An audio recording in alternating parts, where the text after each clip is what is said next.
धाकड़ खबर, बेखौफजुबां, बेबाक अंदाज।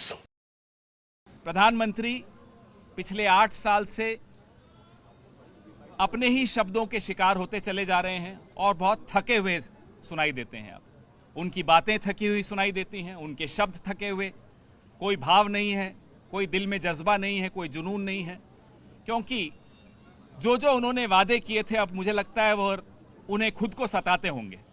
कहाँ गई किसानों की दुगनी आय? कहाँ गया वो वादा सबको घर दिलवाने का? कहाँ गया सारा काला धन वापस लाने का वादा? उल्टा जो था धन हिंदुस्तान से वो बाहर चला जा रहा है। रोजगार का वादा, हर खाते में 15 लाख का वादा, अब उन्हें वो तमाम वादे न सोने देते हैं, न ठीक ढंग से बोलने देते हैं, और कुछ करने की आदत उनकी है नहीं, सिर्फ बोलने भर की आदत है। अब उसमें भी थके हुए महसूस होते हैं। जो उन्होंने कुछ राजनीतिक बातें की, मुझे लगता है वो भारतीय जनता पार्टी का आंतरिक मसला है। जो भारतीय जनता पार्टी में एक परिवारवाद है, एक आदमी जिसने लॉर्ड्स में कोई सेंचुरी लगाई हो, शायद मैंने तो नहीं देखा, वो क्रिकेट में एक बड़े पद पर जाकर पहुंच गए हैं। एक और मंत्री हैं जिनका बेटा फॉरेन सर्विसेज तो शायद नहीं पास किया, लेकिन एक बहुत बड़े थिंक टैंक में बहुत बड़े पद पर है। तो अब वो हमला अपने ही मंत्रियों पर है, अपने ही मंत्री पुत्रों पर है, यह मोदी जी खुद बताएंगे। लेकिन देश आज उनसे उम्मीद करता था कि वो अपना रिपोर्ट कार्ड देंगे, 8 साल का हिसाब किताब देंगे। कहाँ गया वो वादा? किसानों की दुगनी आय का वादा। किसान परेशान, इंतजार कर रहा था कि आज कोई जवाब मिलेगा। हर व्यक्ति को पक्का घर, हर घर में नल, हर नल में जल, ये तमाम जो उनके खोखले नारे थे, जिनको अमित शाह खुद ही जुमला कहते हैं, उन तमाम नारों पे उम्मीद थी कि आज कुछ हिसाब किताब देंगे, कोई रिपोर्ट कार्ड देंगे। प्रधानमंत्री ने पूरे देश को और अपने समर्थकों को भी आज निराश किया। स्वतंत्रता दिवस एक ऐतिहासिक दिन होता है और 75वां स्वतंत्रता दिवस तो एक अलग ही इतिहास है। लाल किले की प्राचीर पर जहां से प्रधानमंत्री आज भाषण दे रहे थे, वहां ऐतिहासिक भाषण दिए गए हैं। इतिहास पुरुषों ने वहां खड़े होकर इतिहास लिखा है। उनके मुंह से निकला एक एक शब्द इस देश की तकदीर लिख कर गया। ऐसे में उम्मीद थी कि प्रधानमंत्री एक मैच्योर्ड, जिसको कहते हैं, भाषण देंगे, अपनी जिम्मेदारी, अपनी पद की गरिमा को समझेंगे। बड़ा अफसोस होता है आज के दिन ऐसी बात का जवाब देते हुए और इस तरह की बात कहते हुए कि प्रधानमंत्री ने आज पूरे देश को निराश किया, और ऐसे दिन जब पूरा विश्व लाल किले की प्राचीर की ओर देख रहा होता है। आप सबको फिर से बहुत बहुत स्वतंत्रता दिवस की शुभकामनाएं।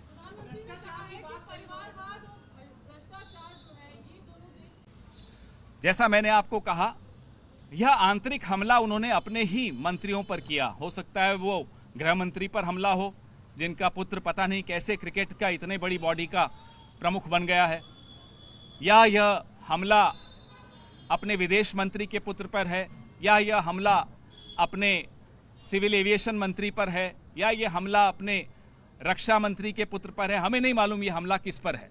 तो यह आप उनसे पूछिए। भारतीय जनता पार्टी के आंतरिक मसलों को इस तरह से लाल किले की प्राचीर पर भाषण के जरिए बखान करना अच्छा नहीं लगता। यह आज़ादी गौरव यात्रा है, एक गौरवशाली इतिहास रहा है इस देश का, आज़ादी से पहले का, स्वतंत्रता प्राप्त करने का भी, और स्वतंत्रता के पश्चात इस राष्ट्र के निर्माण में भी। उस गौरव को रेखांकित करने के लिए हम राष्ट्रपिता महात्मा गांधी का जो शहीद स्थल है वहां पैदल जाएंगे।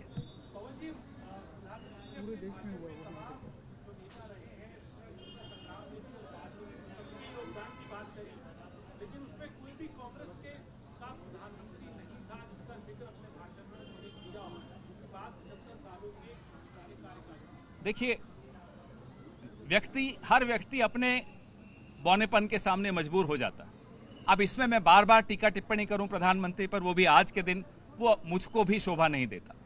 आप पंडित नेहरू का, सरदार पटेल का, महात्मा गांधी का, मौलाना अबुल कलाम आज़ाद का, इन सब का कद तो नहीं घटा पाएंगे।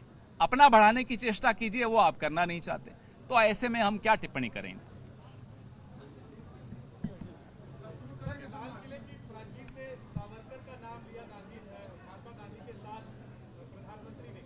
ये इनका एक शुरू से तरीका रहा है।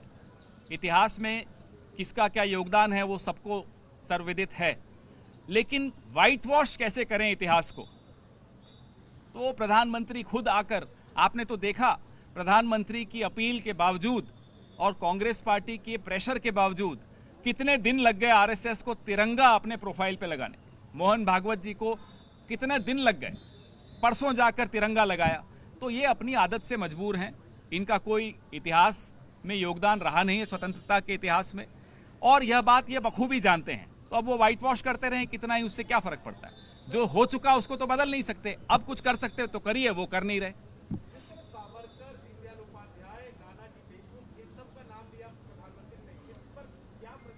आज के दिन मैं उस स्तर पर नहीं गिरना चाहता जिस स्तर पे इस देश के प्रधानमंत्री ने आज भाषण दिया, तो मैं किसी पर भी टिप्पणी करना उचित नहीं मानता। सबको मालूम है इतिहास में किसका क्या योगदान रहा है, कौन किसके साथ खड़ा था, कौन माफी मांग रहा था, कौन संघर्ष कर रहा था, कौन जेल में था और कौन पेंशन याफ्ता था, यह सबको सब मालूम है। जय हिंद।